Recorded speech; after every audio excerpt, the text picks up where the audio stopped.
વાલા મુક્તો હૈયાના હેતથી જય સ્વામિનારાયણ. આપણે ગત દિને ગરડા પ્રથમનું 9મું વચનામૃત યથામતિ યથાગતિ વાંચન અને ચિંતન કર્યું. એ વચનામૃત ભગવાન વિના બીજું કોઈ ઈચ્છા ન રાખ્યાનું. એમાં આપણે વાત કરી હતી કે અમુક મિથ્યા ગુરુઓ સિદ્ધાંતના નામે બીજાને ભરમાવતા હોય છે કે ભાઈ ભાગવતજીમાં લખ્યું છે કે સાધુ તત્કાળ ફળ આપે છે અને તીર્થો કાળે કરીને ફળ આપે છે. એમ કરી અને તીર્થો વસ્તુ અલગ છે અને ભગવાન વસ્તુ અલગ છે. એ ભગવાનને પણ તીર્થોની હારે ગણી અને ભગવાનને ગૌણ કરી અને પોતામાં જ જોડવાન અને પોતાનું ગ્રુપ બાંધી અને બધાને આંખે પટ્ટી બાંધી અને સૌનો સદભાવ ટળાવતા હોય છે. તો એવાથી સાવધાન રહેવું. સિદ્ધાંત એ છે કે ભગવાન જેવા ધામમાં છે એવા જ ધરા ઉપર છે. ભગવાન મનુષ્ય રૂપે હોય કે મૂર્તિ રૂપે હોય, પરંતુ પ્રત્યક્ષ ભગવાન એ પ્રત્યક્ષ ભગવાન પોતાના સંકલ્પથી પ્રત્યક્ષ રહ્યા છે. મહારાજ ધામમાં ગયા ત્યારે જેમ ધરતી ઉપર આવ્યા ત્યારે સંકલ્પ કર્યો, તો એમ જ ધામમાં ગયા ત્યારે હું આ સત્સંગમાં સદા પ્રગટ રહીશ એવો સંકલ્પ કરીને ગયા છે. માટે એ પ્રગટ છે. એ ચિંતન આપણે એમાં વિસ્તારથી લીધું હતું.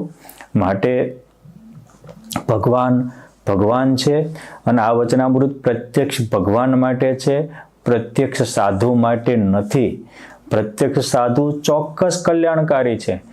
ગુણાતીતાનંદ સ્વામીએ કીધું કે મોક્ષના દાતા ભગવાન ને ભગવાનના સંત બે જ છે. મહારાજે પણ મધ્યના 59મા વચનામૃતમાં કીધું છે કે ભગવાન અને ભગવાનના સંત એથી ઉપરાંત બીજું કોઈ કલ્યાણકારી નથી. વેદ, ઇતિહાસ અને શાસ્ત્ર માત્રમાં ભગવાન ને ભગવાનના સંત એ બેને જ કલ્યાણકારી કહ્યા છે. અને ભગવાન કે ભગવાનના સંતની પ્રાપ્તિ થઈ એથી ઉપરાંત બીજું કોઈ કલ્યાણ નથી. અને જેના મોટા ભાગ્ય હોય એને ભગવાનની કે એવા સંતની સેવા મળે છે. પરંતુ સંત એવા હોવા જોઈએ. કેવા? તો કે ભગવાનમાં જોડે એ સંત. ભગવાનને ગૌણ કરી અને પોતાના ગ્રુપમાં જોડે અને ગ્રુપમાંથી બહાર નીકળતા હોય તો પોતાનું ગ્રુપ શ્રેષ્ઠ અને બીજાનું કનિષ્ઠ, આવી જે ભેદભાવના ઊભી કરે, આ ભેદ દ્રષ્ટિ એ મોટું પાપ છે અને ભગવદ દ્રષ્ટિ એ મોટું પુણ્ય છે. પામેલા પ્રત્યેક મહાન સંતોએ સૌમાં ભગવદ ભાવના દ્રષ્ટિ દ્રઢ કરાવી છે. અને ગીતાજીમાં પણ વારંવાર ભગવાને આ કહ્યું છે કે મદભાવમ આગતા, મદભાવમ ભગવદ ભાવ, ઈશ્વર સર્વભૂતાનામ હૃદ્દેશી અર્જુન તિષ્ઠતિ ભ્રામયન સર્વભૂતાની યંત્ર રૂઢાની માયા સમસ્સર્વેષુ ભૂતેષુ તિષ્ઠન્તિ પરમેશ્વર વિનાશસ્ય વિનાશી તુ યઃ પશ્યતિ સપશ્યતિ. જે વિનાશી જગતમાં અવિનાશીને દર્શન કરાવે છે એ જ સાચો ભગવત દર્શન વાળો છે, ભગવત પ્રાપ્ત સંત છે. માટે આ વસ્તુને ધ્યાનમાં રાખી હવે એવી પાત્રતા આપણામાં કેમ આવે? આવી સર્વત્ર ભગવત ભાવના રાખવાની. અને જે પામેલા મોટા સંતો ભક્તો હતા તે દિવસ હતા કે આજે હતા અને ભવિષ્યમાં થશે, બધાની એક જ રીત છે કે પોતાના ગુરુ દ્વારા સમજણ પામીને સર્વમાં સદભાવ રાખ્યો છે, સર્વની સેવા કરી છે. એક ભગવાનના કોઈ પણ વ્યક્તિ હોય એને ભગવાનનું સંતાન માની અને એમાં પ્રેમ ભાવ રાખ્યા છે. પરસ્પરના અહમ મમતાને ઓછી કરી છે. બાકી ગ્રહસ્થને એના કુટુંબમાં અહમ મમતા હોય, એમ ત્યાગી પોતાનું મંડળ ઊભું કરીને એમાં અહમ મમતા રાખીને એનું જ પોષણ કરે, તો એ સાચા સંતની રીત નથી. સાચા સંત સર્વત્ર પરમાત્માને દર્શન કરે છે અને જે કોઈ શરણે આવે, જે કોઈ આવીને પગે લાગે, એ ગોપાળાનંદ સ્વામી હોય, દુકાળ પડ્યો હોય, અરે બરડોલીના કૃષ્ણ સ્વામીને યમદૂત લઈ જતા હોય, ખાલી હાથ જોડે ત્યાં એનો પળમાં ઉદ્ધાર કરી નાખે. મારું તારું ન હોય, દુકાળમાં જે આવે એ સત્સંગી હોય કે બિન સત્સંગી હોય, ભગવાનના દીકરાઓ છે એમ માનીને હવની સેવા કરે. એ નાનપણથી આ જે આવી ભગવત દ્રષ્ટિ હતી એટલે ગોપાળાનંદ સ્વામી સર્વ પરમહંસોમાં શિરમોડ ગણાણા. ગુણાતીતાનંદ સ્વામી પણ હોકા મેળીને રાખીને જે કોઈ સત્સંગમાં આવે, એકવાર મંદિરે દર્શને આવ્યા હોય એમાં પણ અહોભાવ સાથે જોડાણા. માટે આપણે એવી જે ખાનદાની, એવી જે સમજદારી એને કેળવવાનું આ વચનામૃત પ્રથમનું 10મું છે. અમે નાના હતા, ભણતા હતા ત્યારે આ 10મું વચનામૃત તો પાઠ્યક્રમમાં પણ આવતું હતું. મને તે દિવસે નહોતું સમજાતું કે આ પાઠ્યક્રમમાં આ વચનામૃત શા માટે મૂક્યું, પરંતુ ખરેખર આપણને માનવીને માનવ બનવા માટે આ વચનામૃત બહુ ઉપયોગી છે. ગાંધીજી આઝાદ ભારત પછી કોઈએ પૂછ્યું કે તમને હવે શેની ચિંતા, તો કે મારા દેશના લોકોમાંથી કદરદાની મળતી જાય. બીજાએ કેટલું કર્યું હોય પણ થેન્ક યુ કહેતા નથી, આભાર વ્યક્ત કરતા નથી. એનું મને મોટું દુઃખ છે. આ દુઃખ આપણા ધર્મગ્રંથોમાં ઠેઠ સતયુગ વખતથી લખાયેલું છે. માટે આ એક કોમન નિયમ છે, જેનો કરો પુરસ્કાર એ વધે વારંવાર.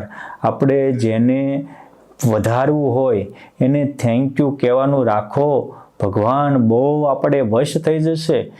એક પામેલા સંત મંદિરે દર્શને જતા હતા ત્યારે એમને બીજાએ એક ધનવાન શેઠે કીધું કે હવે ભગવાનને કહેજો કે મને બહુ સંપત્તિ આપીશ, પ્રભુ ખમૈયા કરે. ત્યારે એક ભિખારીએ કીધું કે ભગવાનને કહેજો કે મને કાંઈ નથી આપ્યું, મને આપે.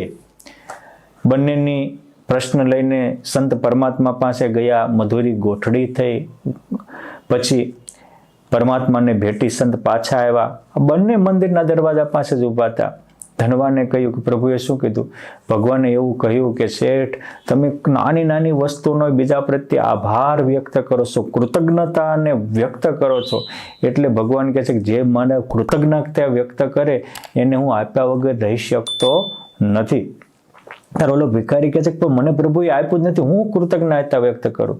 ત્યારે ઓલા સંતે સરસ કીધું કે એલા નથી આપ્યું એવું કે એમાં માત્ર તને આ શેઠને ભગવાને જે આપ્યું છે એમાં માત્ર આને 2-5% શેઠને વધારે છે, બાકી અબજો રૂપિયા દેતા ન મળે એવો મોંઘો મનુષ્ય દેહ બેને સરખો આપ્યો છે. આવી પવિત્ર ભૂમિ સરખી છે, આવું મંદિરનું સાનિધ્ય સરખું છે, સંતનો સમાગમ સરખો છે. માત્ર તારે સંપત્તિ ઓછી છે અને એને સંપત્તિ વધુ છે, આટલું જ વિશેષ છે.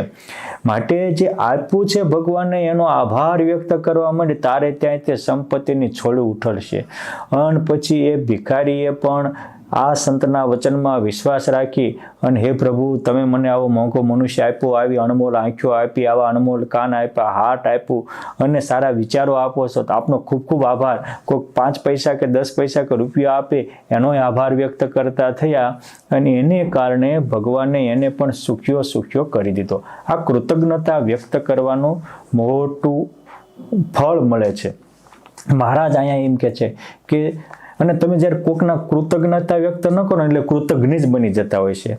કૃતજ્ઞનો અર્થ એવો થાય કે કરેલા કાર્યને આદર ન આપે, અનાદર કરે. કૃતસ્ય કાર્યમ જ્ઞંતિ, કરેલા કાર્યને હણી નાખે. અથવા તો શિક્ષાપત્રી ભાષ્યમાં તો કૃતજ્ઞ સંગ તક્તવ્ય એમાં લખ્યું છે કે આશ્રયાન દૂષયતી, આપણે જે સંપ્રદાયમાં રહેતા હોઈએ એ સંપ્રદાયને બટ્ટો બેસાડે એવું કામ કરીએ તો પણ આપણે કૃતજ્ઞ થઈ ગયા કહેવાય. આપણે જે પરિવારમાં રહેતા હોઈએ અને આપણા પરિવારોએ આપણા માટે ઘણો ઉપકાર કર્યો હોય, એને બટ્ટો લગાડે એવું કરીએ તો પણ આપણે કૃતજ્ઞ થયા કહેવાય. મોટા મોટી સેવા હું આપણા કાર્યથી આપણા સત્સંગ સમાજનું ગૌરવ વધે, આપણા સંપ્રદાયનું ગૌરવ વધે, આપણા ભારતીય સમાજનું ગૌરવ, દેશનું ગૌરવ વધે. બીજાનું ગૌરવ વધારવું, આવું કામ કર્યું એ કૃતજ્ઞતા ભર્યું કામ કહેવાય. અને ગૌરવ ઘટાડે એવું કાંઈ કાર્ય કરીએ એ કૃતજ્ઞપણાનું કાર્ય છે. આ વચનામૃતમાં શ્રીજી મહારાજ પોતાનો સ્વાનુભવ કહે છે કે અમને આવું થયું. ભગવાન કે મોટા સંતો ધરતી ઉપર હોય ત્યારે જે પોતાના જીવનની સત્ય હકીકત કે એ આત્મશ્લાઘા નથી, એ અનેકનો આદર્શ છે, અનેકને વિશ્વાસની પ્રતીતિ આવે એવું છે. માટે આ વચનામૃતમાંથી આપણે 3 પાઠ સમજવાના છે. ક્રમથી પહેલા વાંચીએ અને સમજીએ. સ્વામિનારાયણ હરે, સ્વામિનારાયણ હરે. સંવત 1876 માગશર સુધી 13ને દિવસ શ્રીજી મહારાજ શ્રી ગઢડા મધ્યે દાદા ખાચરના દરબારમાં વિરાજમાન હતા અને સર્વશ્વેત વસ્ત્ર ધારણ કર્યા હતા અને પોતાના મુખારવિંદની આગળ મુનિમંડળ તથા દેશ દેશના હરિભક્તની સભા ભરાઈને બેઠી હતી. પછી શ્રીજી મહારાજ બોલ્યા છે, અમે વૈકુંઠાદિથી સેતુબંધ રામેશ્વર જતા હતા. ત્યાં એક સેવકરામ નામે સાધુ હતો. તે ભાગવત આદિક પુરાણને ભણ્યો હતો. તે માર્ગમાં ચાલતા માંદો પડ્યો. તેની પાસે રૂપિયા 10,000ની સોનામોર હતી, પણ ચાકરીનો કરનારો કોઈ નહીં હોવાથી રોવા લાગ્યો. પછી અમે તેમને કહ્યું જે કોઈ ચિંતા રાખીશમાં, તમારી ચાકરી અમે કરશું. આ સમજવા જેવું છે. વૈકુંઠાદ્રી, આજે જેને આપણે તિરુપતિ બાલાજી કહીએ છીએ, દક્ષિણનું પ્રસિદ્ધ તીર્થ છે. એ પર્વતનું નામ છે વેંકટ. વેંકનો અર્થ થાય પાપ અને ટનો અર્થ થાય ટચ કરવું. જે પર્વતને ખાલી સ્પર્શતા જ આપણા પાપ પ્રલય થઈ જાય એટલે એનું વેંકટ નામ પડ્યું. અને એ વેંકટ ઉપર જે ભગવાન બિરાજમાન થયા એ વેંકટેશ્વર. એટલે વેંકટ અદ્રી, અદ્રીનો અર્થ થાય પર્વત. આ વેંકટાદ્રીથી એટલે કે તિરુપતિ બાલાજીથી ભગવાન સ્વામિનારાયણ સેતુબંધ રામેશ્વર જતા હતા. એટલે આ વખતે ભગવાન સ્વામિનારાયણની ઉંમર સમથિંગ 15 વર્ષની છે. 15 વર્ષનો એક કિશોર છે.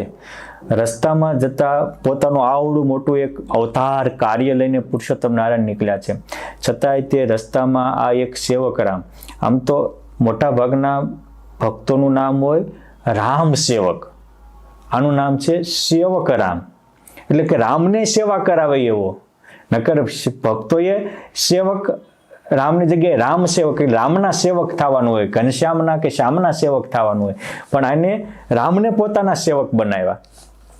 ભગવાન પણ સામે ચાલી મળ્યા. જો કે છે આ સમજો એનો પરિચય આપે છે આ સેવકરામનો. એ ભાગવત આદિક પુરાણને ભણ્યા હતા. આ જે ઘણા મોટા વક્તાઓ હોય, ભણેલા હોય, કેટલી કથાઓ કરતા હોય, અને આ માર્ગ પડ્યો તો એની પાસે હજારો સોનામોરો હતી, પણ કોઈ સેવા કરનારો નહોતો. એટલે એ રસ્તામાં રડતા હતા. ત્યારે મહારાજે કીધું કે અમે તમારી સેવા કરીએ.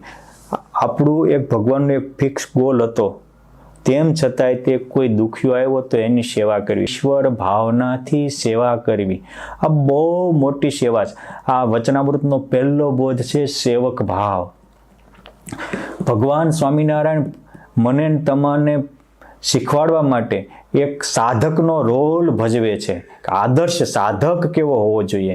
સાધકની દ્રષ્ટિમાં કોઈ પ્રત્યે અહમતા કે મમતા મારું તારું ન હોવું જોઈએ. આ જગ્યાએ સેવકરામ ગુરુતુલ્ય છે, કેમ જે એની 45 વર્ષની ઉંમર છે. મહારાજ 15 વર્ષના શિષ્ય તુલ્ય છે. એટલે મહારાજે એ જ્યાં બીમાર પડ્યો હતો ત્યાં કેળાની પથારી કરી, એક હાથે ઊંચી, એને લોહીખંડ પેટ બેસણું, એટલે આ જે આપણે કોલેરા કહીએ, ઝાડા થઈ જતા હતા, એને મહારાજ સાફ કરતા હતા. અને એની પાસે હોનામોર હતી, એમાંથી ભગવાન સ્વામિનારાયણ ગામમાં જઈ અને વસ્તુ લાવતા હતા અને જમાડતા હતા. 2 મહિના સુધી ત્યાં રહ્યા. એ જગ્યાએ અનેક ભૂત રહેતા હતા. પુરુષોત્તમ નારાયણે પોતાના અદ્ભુત પરાક્રમથી એ ભૂતોનો ઉદ્ધાર કર્યો. આ કેટલી મોટી વાત છે. આ સેવકરામ બધું જોવે છે કે આ વ્યક્તિ આટલા ઉપયોગી છે. પણ એક દિવસ આ સેવકરામ સાજો થયો. પછી એ ભાગવતનો ભણેલો હતો. એમાં પણ જે ભાગવતના 10મ સ્કંદમાં ન ભૂલતો તો 32મા અધ્યાયમાં ગોપી ગીત આવે છે. જયતિ તેધિકમ જન્મના વ્રજમ સયતિ ઇન્દિરા શશ્વદોધિકમ. આ ગોપી ગીત ગાતા. અને ગોપી ગીત ગાય ત્યારે એ 15 વર્ષના કિશોર ભગવાન એમાં તલ્લીન થઈ જાય. એ ભગવાનની કથા આપણા જન્મો જન્મના થાક ઉતારનારી છે. અને આ કથામાં આટલું બધું તલ્લીન થઈ જતો જોઈ. અને આ મૂળ તો ભૂતપુરીનો હતો. આ સેવકરામ ભૂતપુરીમાં એનો બહુ મોટો મઠ હતો, આશ્રમ હતો, કેટલાક એના શિષ્યો પણ હતા. પણ અયોધ્યા ત્યાં ભગવાન રામની જન્મભૂમિમાં એ ગયેલા, ત્યાં થોડા દિવસ રોકાયેલા અને ત્યાં એમને સાધના આરાધના કરી, એટલે એના શિષ્યો બધા વ્યા ગયા. પછી એકલો પોતે પોતાના ભૂતપુરી આશ્રમમાં જતો હતો. પરંતુ જ્યારે અયોધ્યામાં એ મંદિરે રહેતા હતા ત્યારે ભગવાન સ્વામિનારાયણ કથા સાંભળતા હતા, ઘનશ્યામ મહારાજ એકાગ્ર થઈને. એટલે આની સ્મૃતિ થઈ આવી કે આવો તો એક અયોધ્યામાં ધર્મદેવનો છોકરો હતો, આટલી બધી તલ્લીન થઈને કથા વાર્તા સાંભળતો હતો. સ્વભાવથી ઓળખી ગયા. આપણા સ્વભાવથી બીજા આપણને ખબર પડે કે ન પડે, પણ સ્વભાવ માણસનો સારો હોય તો સારો ને મોળો હોય તો મોળો. સ્વભાવથી માણસની પરીક્ષા થાય. ભગવાનને કથા શ્રવણ કરવાનો એટલો બધો સ્વભાવ હતો. એટલે આ જ્યારે એકાગ્ર થાય ને આ કથા ભાગવતની કરતા હોય કે ગોપી ગીત ગાતા હોય એટલે ઓળખી ગયા કે તું ધર્મદેવનો પુત્ર છો. મહારાજને ગમ્યું નહીં, કશું બોલ્યા નહીં. અરે કે તારા મા બાપ તને યાદ કરતા હતા, તારા ભાઈઓ કેદુના રોતા હતા, મેં જોયું તું, અને તું એકલો મૂકીને વયો ગયો. હવે મહારાજ કાંઈ બોલે નહીં, પરંતુ એના પૂર્વાશ્રમના કુટુંબીઓની સ્મૃતિ કરાવતો. પોઈન્ટ 1. પોઈન્ટ 2 કે આ મહારાજ લખે છે કે અમને દયા આવી અને અમે એનું આ સાજું થયું પછી તો અમારી પાસે ખાંડ સાકર ઘી અન્ન એ પોતાના રૂપિયાને મગાવતો અને અમે રાંધીને એને ખવડાવતા. અમે વસ્તીમાં જઈને જમી આવતા. પછી તો અમે દ્રવ્ય નામે એક પૈસો અમારી માટે રાખતા નહોતા. અને આ સાધો થયો રામેશ્વરના માર્ગે જતા તો હવે મહારાજની ઉંમર 15 વર્ષની છે, એમની ઉંમર 45 વર્ષની પુખ્ત છે. તો મહારાજ કે અમે ભાર નામે એક પૈસો રાખતા નહીં, અને આ એક મણનો ભાર અમારી પાસે ઉપડાવતો, પોતે એક માળા લઈને ચાલતો. એટલે ગુરુ શિષ્ય પાસે આવા કામ કરાવતા હોય છે અને પછી શિષ્યની સામે જોતા નથી. આ પોતાને એવું માને છે સેવકરામ કે હું ગુરુ છું ને આ મને હારામાં હારો ચેલો મળી ગયો. ગુરુ આ વસ્તુ ગુરુએ શિષ્યની કદર કરવાનું વચનામૃત છે. મા બાપે દીકરાની કદર કરવાનું વચનામૃત છે. નકરું શિષ્યો જ ગુરુની કદર કરે, દીકરાઓ જ મા બાપની કદર કરે એવું નથી. આ બહુ સમજવા જેવું છે કે જેની ઉપર ઉપકાર કર્યા છે. કારણ કે કોઈ યુવા અવસ્થામાં પોતાનું ઘરબાર પરિવાર બધું જ ધંધો ધીકતો મૂકી અને શરણે ગુરુને ગયા હોય અને પછી કોઈ કારણોસર ગુરુથી જુદા પડે તો પછી એને વર્ષો સુધી સેવા કરી હોય એને અવગણી અને ઉલટાના બીજાને ગુણો નાખે તો આ પણ સેવકરામ જેવા જ ગુરુઓ થયા કહેવાય, કૃતજ્ઞ બની ગયા કહેવાય. માટે કોઈ એમ કહેતા હોય ગુરુજનો કે અમારા શિષ્ય છૂટા પડે પછી અમારે એની માટે કોઈ ફરજ રહેતી નથી. આ વાત સ્વામિનારાયણ સંપ્રદાયમાં નથી. આ તો તથાકથિત ગુરુઓ બિચારા ભોળા શિષ્યને ભોળવવા માટે માગે છે. આ મારે તો કેટલાય સંતોને હું મળેલો છું. આજે વડતાલ ધામમાં પણ કેટલાય સંતો છે. પૂજ્ય જ્ઞાન પ્રકાશ સ્વામી ગાંધીનગર મહાવિદ્વાન સંત હજી મને થોડા દિવસો પહેલા જ મળ્યા, ત્યારે મને એનો અનુભવ કહેતા હતા ગઢપુરમાં કે અમે નાના હતા, મારા એક મોટા ગુરુભાઈ એ મારા ગુરુ થકી એમને થોડીક તકલીફ થઈ તો છૂટા પડ્યા. તો મારા ગુરુએ અમદાવાદમાં એને મોટું આસન કરી દીધું. પછી અમદાવાદમાં રહેતા હતા.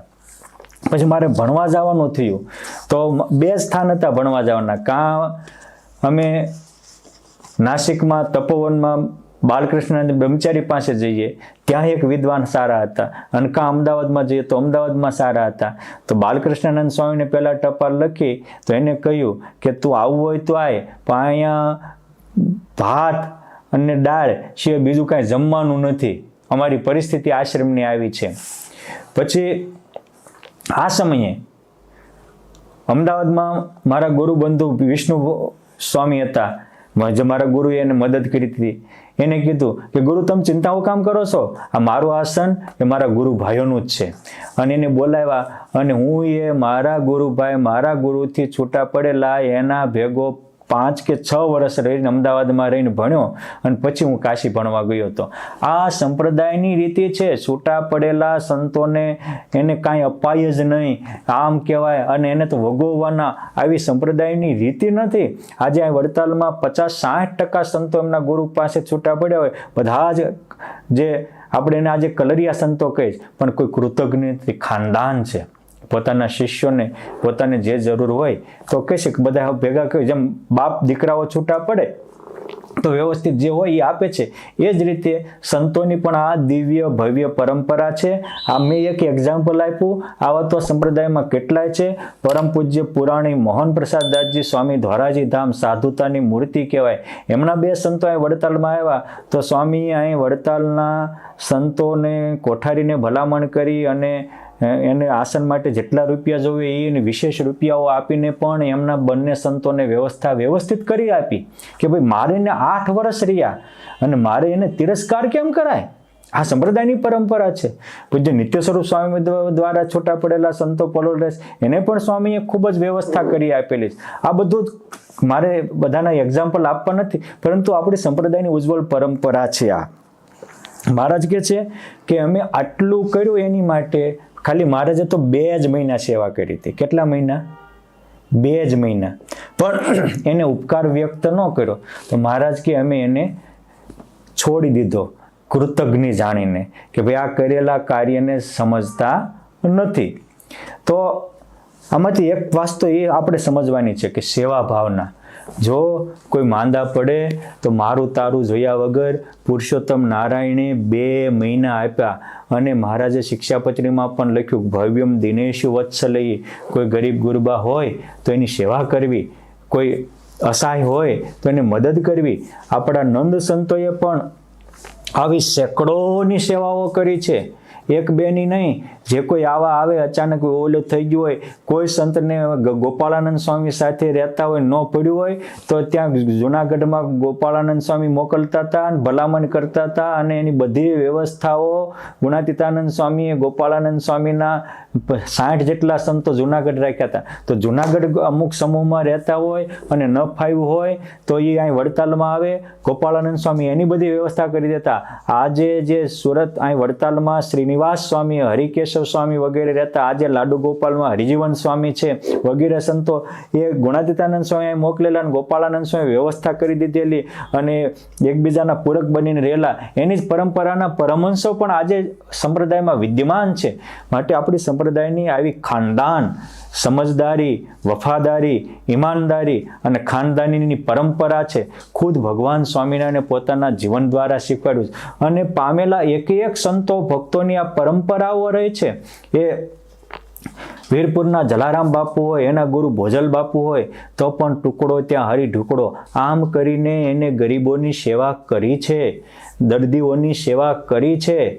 અને સૌના પ્રત્યે ગુણાતીતાનંદ સ્વામી જાય તો પણ એ ત્યાં ગયા હોય તો એક સંત પરંપરાને નાતે એને જમાડ્યા છે. મારા તારાને રાગ દ્વેષથી પર આ મુક્તો રહ્યા છે.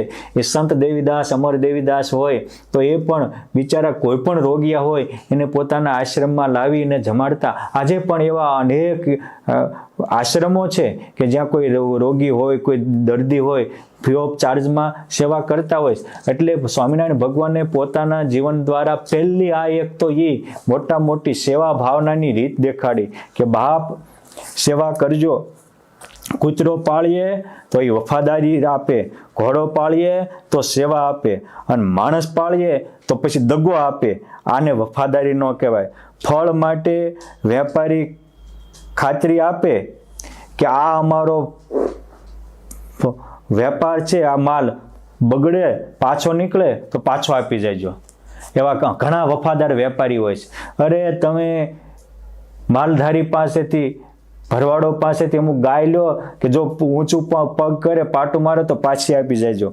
આ પશુપાલક પણ ખાતરી આપે છે, પરંતુ અમુક વ્યક્તિઓ ખાતરી આપી શકતા નથી. માટે મહારાજે આ કીધું છે સેવા, અને સેવા ગમે તેની કરવી.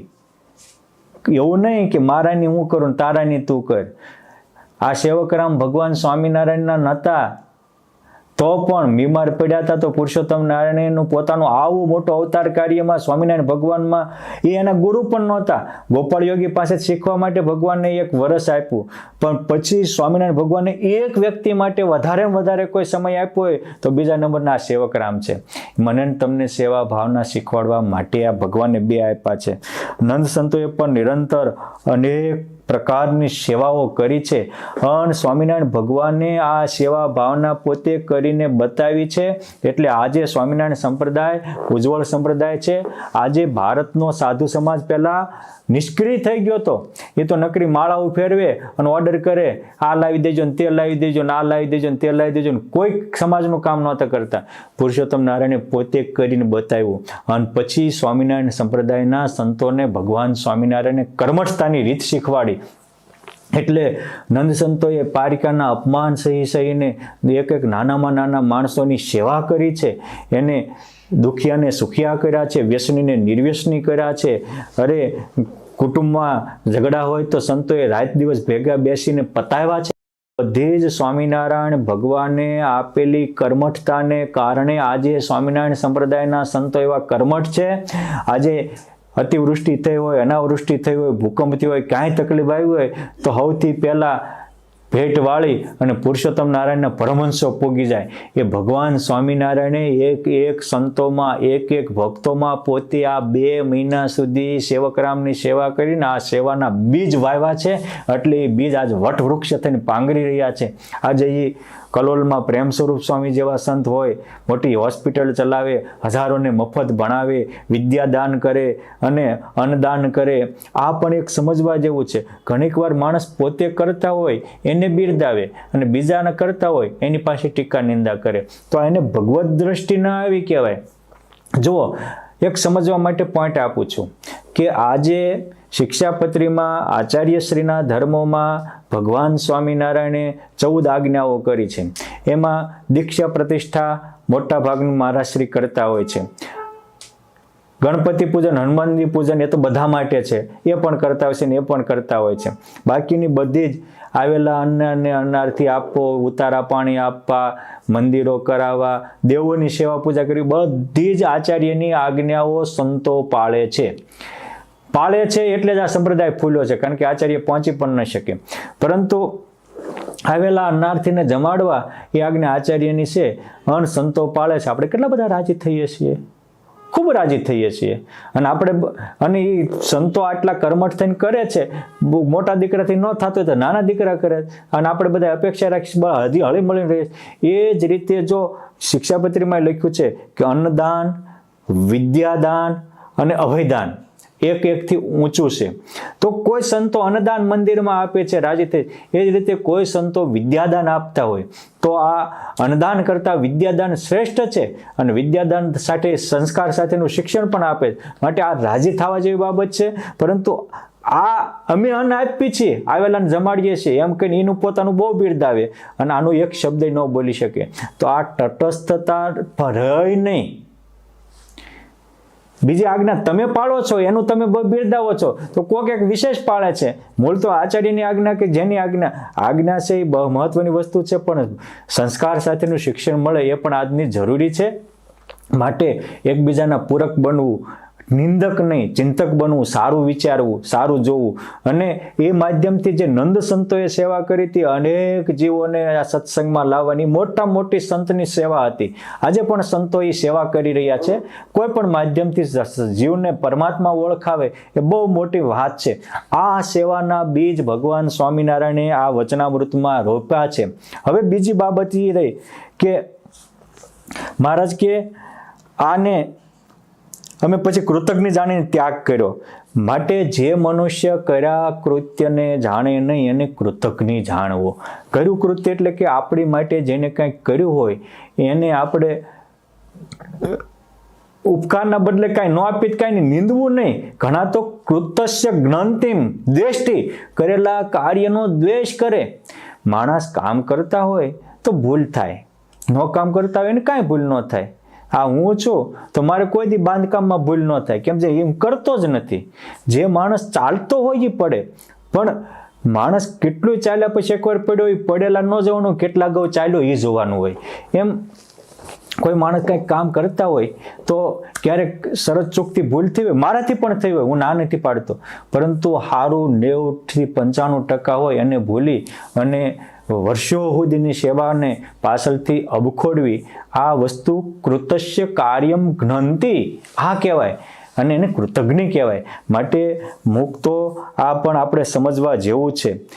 ખાનદાની એને કહેવાય કે ભાઈ જેને કર્યું એ સારું બોલવું, અને સારું ન આવડે તો કાંઈ નહીં, પણ ખરાબ તો બોલવું જ નહીં. આ વચનામૃત આપણને શીખવાડે છે. મહાભારતમાં આવા બહુ પ્રસંગો આવે છે. અને એક તો ભીષ્મ પિતામહ યુધિષ્ઠિર રાજાને કહે છે કે એક બ્રાહ્મણ, ગૌતમી નામનો બ્રાહ્મણ હતો, એ જંગલમાં જતો ભૂલો પડી ગયો અને પછી એક વડની નીચે રહ્યો. બહુ ગરીબ હતો. હવે એ વડમાં એક બકરાજ રહેતો હતો. વૃષપર્વા એનું નામ હતું. અને એ ત્યાં રહેતો હતો, એ સૂતો હતો અને અચાનક એ બકરાજ ત્યાં આવ્યો. ત્યાં આ બ્રાહ્મણની નીંદ ઉડી ગઈ. એટલે આ બ્રાહ્મણને એમ થયું કે બહુ ભૂખ્યો હતો, કે એમ થયું કે આ બગલાને મારી નાખું. એ વખતે એ બગલાને એટલે બકરાજને વાચા ફૂટી અને કીધું તમે તો આજ મારા અતિથિ થયા છો, માટે હું તમને જમાડું. એને પ્રેમથી જમાડ્યો. પછી પૂછ્યું કાંઈ કામ છે? તો કે હું ધનની અપેક્ષાએ નીકળ્યો છું, ગરીબ છું. તો કે મારો મિત્ર રાક્ષસ અહીંયા વિરૂપાક્ષ રહે છે, તમે વિરૂપાક્ષ પાસે જાઓ તમને પુષ્કળ ધન આપશે. પછી એ રાક્ષસ પાસે ગયો તો પોતાના બકરાજ મિત્રને જાણીને વિરૂપાક્ષે આને આખી હોના મોરને રૂપિયાની જોડી ભરી દીધી. પછી પાછો આવ્યો. રાત્રે સૂતા પછી એને એમ થઈ ગયું કે હવે મને પુષ્કળ ધન તો મળ્યું જ, પણ હજી મારે ખાવાનું બાકી છે, અને જો આ બગલાને મારી નાખું તો આનું માંસ મારે ઠેઠ સુધી ચાલે. એવું માની અને રાતે શિયાળાનો સમય હતો, તાપણી કરતો તો બગલો ઝાડ ઉપર હૂતો તો બકરાજ, અને એને હળગતો કોલસો એને નાખીને મારી નાખ્યો. પછી એનું માંસ લઈ પીછા વેરાઈ ગયા. એ લઈ અને આ ગૌતમી નામનો બ્રાહ્મણ ચાલતો થયો. ભીષ્મ પિતામહ યુધિષ્ઠિર રાજાને કહે છે. પછી સવારે એના મિત્રને ન જોયો એટલે આ વિરૂપાક્ષ રાજાએ પોતે એને ખબર કાઢવા મોકલ્યા. તો સૈનિકો ગયા તો આ માણસ તો ત્યાં પીછા પડ્યા હતા, એટલે સૈનિકોએ પીછો કર્યો. તો બ્રાહ્મણ પકડાઈ ગયો. એની જોડી ખોલી તો એમાં બગલાનું માંસ હતું એના મિત્રનું. એટલે બધા જ પકડી અને વિરૂપાક્ષ પાસે લાવ્યા. એટલે વિરૂપાક્ષે એના સૈનિકોને વાત કરી કે આના કટકા કટકા કરીને તમે ખાઈ જાઓ. તો સૈનિકો કહે છે કે આ તો કૃતજ્ઞ છે, માટે આનું માંસ અમે રાક્ષસોએ ન ખાવી. પછી ભીલ લોકોને બોલાવ્યા. તો ભીલોને કીધું કે આના કટકા કટકા કરીને ખાઈ જાઓ. તો એને કટકા તો કર્યા, પણ કે આનું માંસ તો અમે ન ખાવી. પછી તો એને અમુક પક્ષીઓને નાખ્યું તો પક્ષીઓએ ન ખાધું. એટલે મહાભારતમાં ભીષ્મ પિતાએ આ કીધું કે તાન માંસાન ક્રવ્યાદપી, રાક્ષસો ભીલો કે માંસ પક્ષીઓ નથી ખાતા કૃતજ્ઞનું. માટે જે કૃતજ્ઞ થાય એનું કોઈ કાળે કલ્યાણ થતું નથી. ભગવાન સ્વામિનારાયણનો બહુ મોટો ગુણ હતો. ભગવાન સ્વામિનારાયણ માટે શતાનંદ સ્વામીએ સર્વમંગળ સ્તોત્રમાં લખ્યું છે કે કોઈએ ભગવાન માટે અલ્પ પણ કર્યું હોય, જનકૃત અલ્પ લવ શ્રેષ્ઠ માની લે છે, કરુણા કરી અવિનાશી ફળ દે છે. શતાનંદ સ્વામી લખે છે કે ઓમ જન કૃત અલ્પોપી ભૂયો સમસ્મરણાય નમઃ. કોકે સહેજ કર્યું હોય એનું વારંવાર યાદ કરે કે આહા આને આ કર્યું, આને મારી માટે આ કર્યું, આને મારી માટે આ કર્યું. ભગવાન સ્વામિનારાયણના દરબારમાં મુક્તો યશની વેચી થતી હતી. ભગવાન સ્વામિનારાયણે એમના સંતોએ કાંઈ કર્યું હોય તો કશું જ પોતાના નામે નથી કરાયું. તમે જો એક પદ લખ્યું હોય તો એના નામે લખ્યું છે, એક મંદિર કર્યું હોય તો ભગવાને એના નામે લખ્યું છે, એક ગ્રંથ કર્યો હોય તો ભગવાને એના નામે લખાયો છે. અરે મારા બાપ, આપણા નંદ સંતોમાં કેટલી કૃતજ્ઞતા હતી એ મારે તમારે સમજવા જેવી છે. કેટલી કૃતજ્ઞતા એ લેખક સંતોએ લખ્યું હોય તો કે આ દીપ્તાનંદ સ્વામીએ કોટા પીઠડાના પીઠાવાળાને સત્સંગ કરાવ્યો. એ પદ્મનાભાનંદ સ્વામીએ મહેમદાવાદના બેચરામને સત્સંગ કરાવ્યો. એ વ્રજાનંદ સ્વામીએ ઘોઘલાના લક્ષ્મીચંદ શેઠને સત્સંગ કરાવ્યો. એ રાઘવાનંદ સ્વામીએ મૂળુ બોરીચા અને બાર પટોળીના કાળા વાવડિયાને સત્સંગ કરાવ્યો. એ કૃપાનંદ સ્વામીએ પીઠવાજાળના ખીમા ડોબરિયાને સત્સંગ કરાવ્યો. એક સંતે જેને સત્સંગ કરાવ્યો, કોને ક્યાં કરાવ્યો, કોને કરાવ્યો, એ બે નંદ સંતોએ જસા ખવાસને સત્સંગ કરાવ્યો, જેને સત્સંગ કરાવ્યો હોય એનું એના નામે લખ્યું છે. એક વ્યક્તિ ન હોય તે કે મહારાજ મેં આને સમજાવ્યું એવું નથી. બાપ, નાના નાના સંતોની આટલી કદરદાની ભગવાન સ્વામિનારાયણે કરી છે. જનકૃત અલ્પોપી ભૂયો સમસ્મરણાય નમઃ અને પરકૃત અપરાધો ભૂયોપી સદ્ય વિસ્મરણા. બીજા મોટા મોટા અપરાધ કર્યા હોય એ જીવા ખાચરે મહારાજને એક શેરડીનો વાગી ત્યારે સોતો વાગ્યો ત્યારે પાટો બાંધ્યો હતો અને એકવાર મહારાજને થૂકવું હતું તો મંડળમાં થૂકાડ્યા. આ 2 ગુણ ભગવાન સ્વામિનારાયણ લાઈફ ટાઈમ યાદ રાખ્યા. મને તમને શીખવાડે છે મારા બાપ કે પુરુષોત્તમને પામવું હોય તો તમે આટલા કૃતજ્ઞ બનજો. અહીં બાકી જીવા ખાચરે મહારાજને મારી નાખવા સુધીના પ્રયત્ન કર્યા હતા, 1 સેકન્ડમાં ભૂલી ગયા. આ હતા ભગવાન સ્વામિનારાયણ.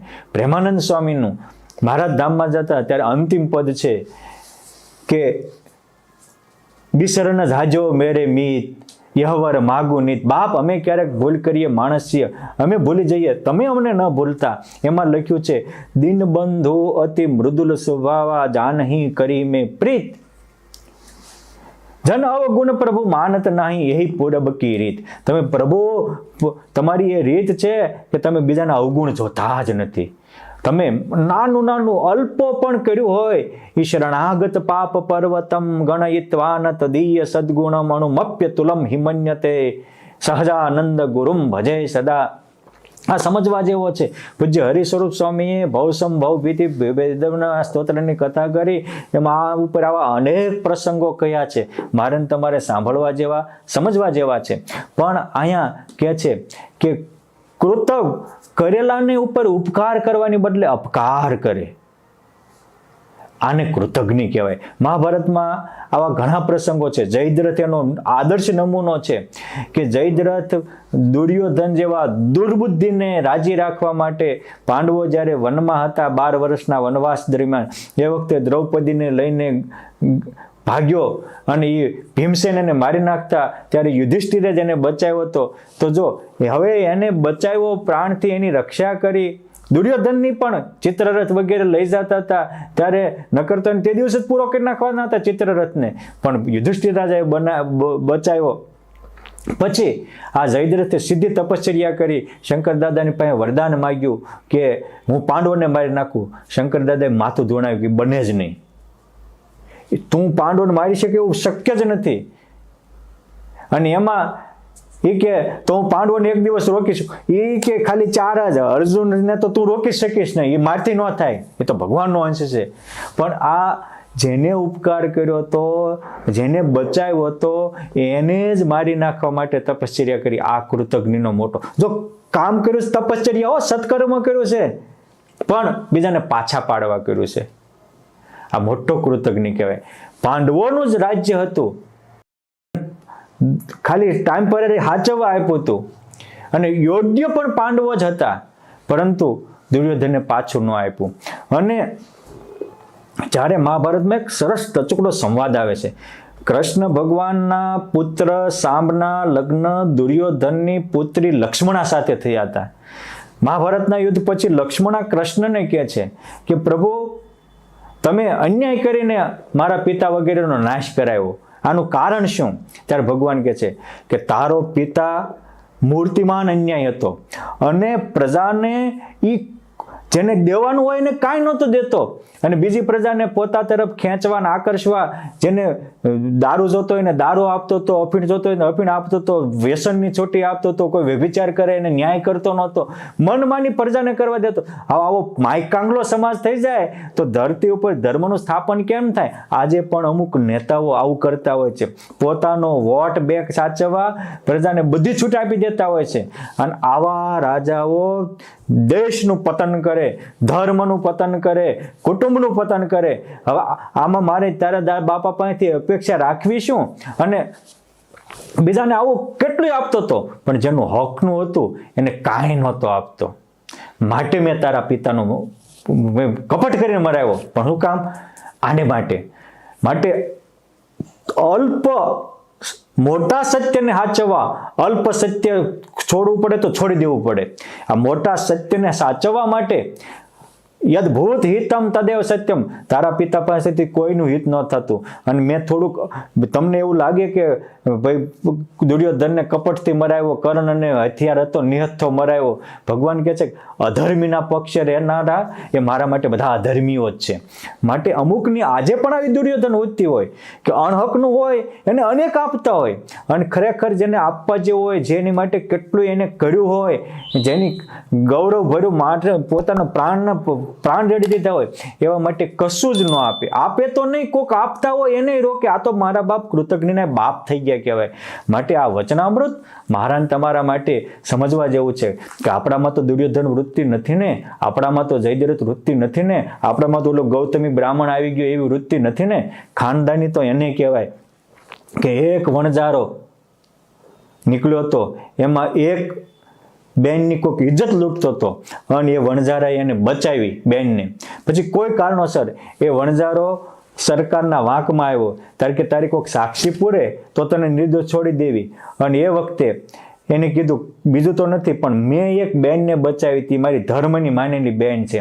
અને તરત એ બેનને બોલાવી, કે આ તો મારો ભાઈ છે, આ ખાનદાન છે, આ કોઈ દી કરે જ નહીં.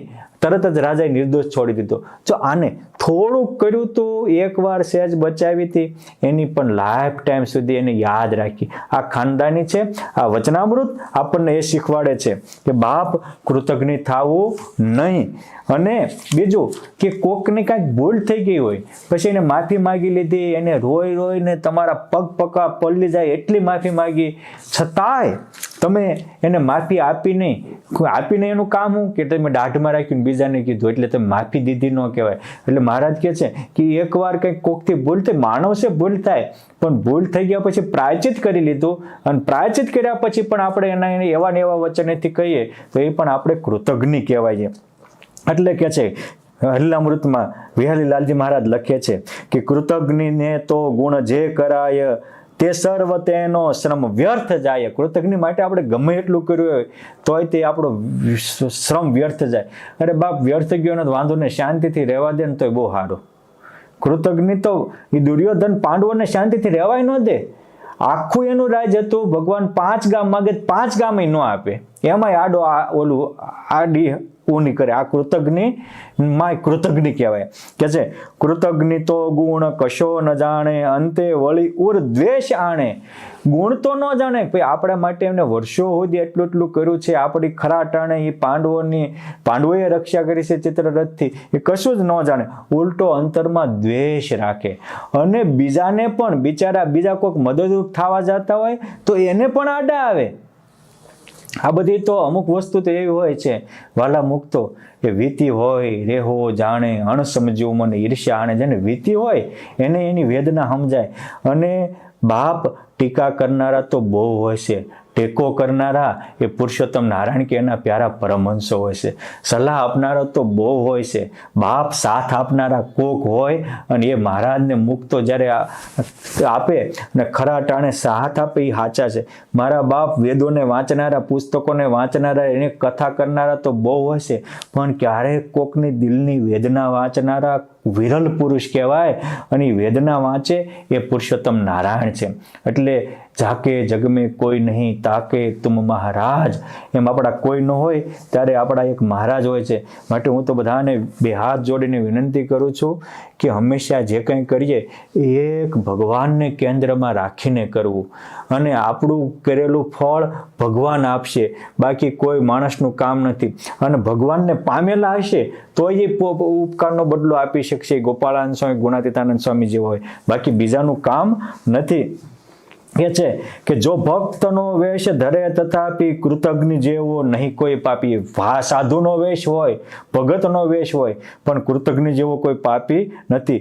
કૃતજ્ઞ લેશે જળ અન્ન જેનું, અંતે બગાડે અતિ કામ તેનું. કૃતજ્ઞનું દિલ દિશે દગાળું, કૃતજ્ઞનું મોં કરીએ જ કાળું. કૃતજ્ઞ માણસનું દિલ દગાવાળું હોય, એ કે કાંઈ અને કરે કાંઈ, ડબલ જીવન જીવે, ડબલ રોજ ભજવે. ઉપરથી પાટ ઉપર જુદા હોય અને હેઠે જુદા હોય. વ્યાસ ભગવાનનું વિદુર નીતિમાં વચન છે કે માણસ બોલે છે હું એ મહત્વનું નથી, કરે છે હું ક્રિયા આશયાન કથયતી. માણસ ક્રિયા શું કરે છે એ બીજા સાથે વ્યવહાર પડે ત્યારે એની હારે કેવું થાય. ગોપાલાનંદ સ્વામી સાધુતીની વ્યાખ્યા કરી હતા કે વ્યવહારે ને સાધુ, વ્યવહાર પડે અને આપણને એમ થાય કે ના ના વાત સાચી છે તો વાત સાચી છે. બાકી ગુલામોની તો ગુંડાઓ પોષણ કરતા હોય એમાં શું વાંધો છે, પરંતુ તટસ્થપણે ન્યાય રાખી અને દગા રહિત થઈ અને જે બીજાનું ભલું કરવું એ બહુ મહત્વની વાત છે. ક્રિયા આશયાન કથયતી વ્યાસ વચન છે કે માણસ બોલે છે એ નથી, એની ક્રિયા શું કરે છે કોકના પ્રત્યે. કહેતો હોય કે મારે ભગવાન જોતા છે પણ મહેનત પૈસા માટે જ કરતો હોય તો એ પૈસાનો જ ઉપાક્ષ છે. બોલે છે જુદું, કરે છે જુદું. કહેતો હોય કે મારે નિર્વાસનિક થવું છે પણ મોબાઈલ વગેરેમાં નકરી વાસના વધારવાનું જ કામ કરતો હોય તો કોઈ દી એને નિષ્કામી થવું નથી. માટે ક્રિયા આશયાન કથયતી. અહીં કે છે કૃતજ્ઞનું દિલ દિશે દગાળું. કૃતજ્ઞનું દિલ દગાવાળું હોય છે, ડબલ જીવન જીવતા હોય છે. કૃતજ્ઞ જેવો જન જે જણાય તે સંગ તેનો તજીએ સદાય. આપણને ખબર પડે કે આની માટે તો આપણે માથું દેવા તૈયાર થઈ ગયા, પ્રાણ પાથરવા તૈયાર થઈ ગયા હતા, અને છતાંય આને તો નકરી પોતાની ગુલામી જ કરાવી છે. તો કહે છે કે એનો સંગ તજી દેવો. એમાં આપણને ભગવાનનો સાથ મળે છે. જે અન્નદાતાની અકીર્તિ ગાશે, કલ્યાણ તેનું કદીએ ન થાશે. કરે કૃતજ્ઞ તપ જપ જેહ, તીર્થાદિ યાત્રા સૌ વ્યર્થ તેહ. કૃતજ્ઞ જો છે વકરામ જાણ્યો, તો પાપી પૂરો પ્રભુએ પ્રમાણો. એવો કૃતજ્ઞ જન જેહ થાશે, જરૂર તેથી હરિ દૂર થાશે. આવા કૃતજ્ઞથી પરમાત્મા દૂર થઈ જાય છે. માટે સુખી થવું હોય તો આપણે જેની સાથે રહેતા હોઈએ, જેને આપણી માટે કામ કર્યું હોય, એ ગુરુએ શિષ્યનું કે શિષ્યએ ગુરુનું પરસ્પર એકબીજાએ ધ્યાન રાખવાનું હોય છે. અને કોઈ કારણોસર કોઈ મંડળથી કોઈ સંત છૂટા પડ્યા તો એની પાછળ પડી જવાનું હોય નહીં.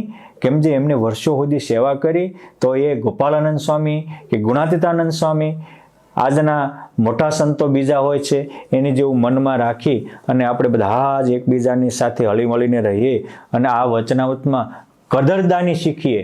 સ્વામિનારાયણ ભગવાનની જે કદરદાની હતી, નાનામાં નાના માણસો, અરે એક સહેજ રોજકાના રજપૂતે જયરામદાસ, જિજ્ઞાસાનંદ સ્વામી, અરે જયાનંદ બ્રહ્મચારી, જયરામ બ્રહ્મચારીની સેવા કરી હોય એનું પણ ફળ પુરુષોત્તમ નારાયણે કલ્યાણ આપ્યું. કોકે પક્ષ સેજ રાખ્યો હોય, કોકે પોતાના સાધુને જોડીમાં અનાજ આપ્યું હોય, કોકે પોતાના સાધુના બે શબ્દ સારા બોલ્યા હોય, આટલાનું પણ મોટું ફળ માનીને કૃતજ્ઞ એવા પુરુષોત્તમ નારાયણે એનું કલ્યાણ કર્યું છે. આપણે એ સાચા અર્થમાં ભગવાનના આશ્રિત હોઈએ તો આપણામાં પણ આ કૃતજ્ઞતા નામનો ગુણ આવવો જોઈએ. સ્વામિનારાયણ ભગવાન કૃતજ્ઞતાનું મૂર્તિમાન સ્વરૂપ હતા. અને એટલે ક્યારેક કોકની ભૂલ થઈ હોય તો તે સતાનંદ સ્વામીએ લખ્યું એ મુજબ પરાપરાધ ભૂયોપી સદ્ય વિસ્મૃતાય નમઃ. મોટા મોટા અપરાધો હોય એક સેકન્ડમાં ભૂલી જાય અને થોડું કર્યું હોય એને યાદ રાખી અને એને અવિનાશી ફળ આપે. આપણે પણ આવા અલૌકિક ગુણયુક્ત થઈએ. મારાથી કોઈના દિલને ઠેસ પહોંચે એવું બોલાયું હોય તો ક્ષમા માગું છું. મારામાં પણ આવો કૃતજ્ઞતા નામનો ગુણ આવે અને હું પણ મહારાજના લાડેલો બની શકું, એવો મહારાજને મુક્તોનો પ્રીતિ પ્રતીતિની પ્રસન્નતાનું પાત્ર બની શકું, એવા સદગુણો આવે એ આપ સૌના ચરણોમાં પ્રાર્થના સાથે ઇતિ વચનામૃતમ પ્રથમનું 10મું. જય સ્વામિનારાયણ.